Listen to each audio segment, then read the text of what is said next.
যারা ডায়াবেটিসে ভোগে দীর্ঘদিন যাবৎ চিকিৎসা নিচ্ছে তাদের মধ্যে আপনি ডিপ্রেশন লেভেল কেমন দেখতে পান?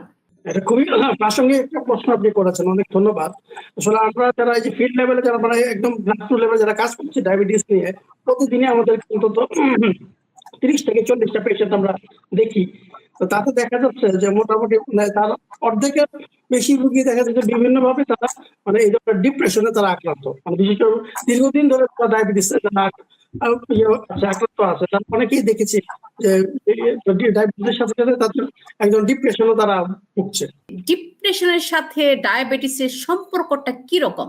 আসলে ডিপ্রেশনের সাথে ডায়াবেটিসের সম্পর্কটা একটা ভাইস ভার্সা। মানে একটা মানুষ যদি দীর্ঘদিন ডিপ্রেশনে থাকে সেক্ষেত্রে সে তার ডায়াবেটিসে আক্রান্ত হওয়ার ঝুঁকি থাকে। আবার কেউ যদি দীর্ঘদিন ধরে ডায়াবেটিসের পেশেন্ট হয় তার ভিতরেও এক ধরনের ডিপ্রেশন ডেভেলপ করতে পারে। এটা আমরা আমাদের মানে প্র্যাকটিস ফিল্ডে দেখেছি।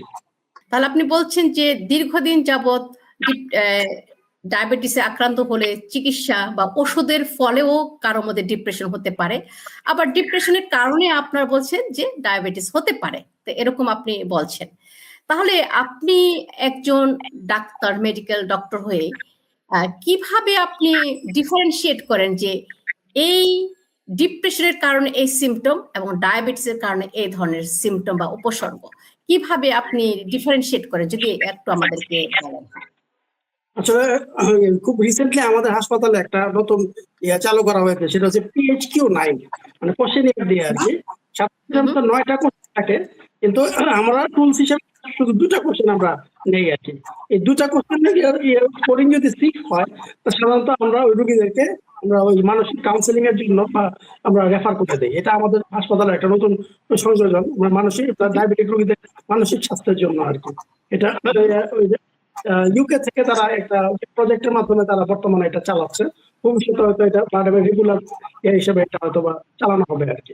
তাহলে আপনি বলছেন যে মানসিক স্বাস্থ্যের যদি কেউ যত্ন নেয় তাদের মধ্যে কি ডিপ্রেশনের হার কম থাকতে পারে, এরকম কি কোনো স্টাডি আছে?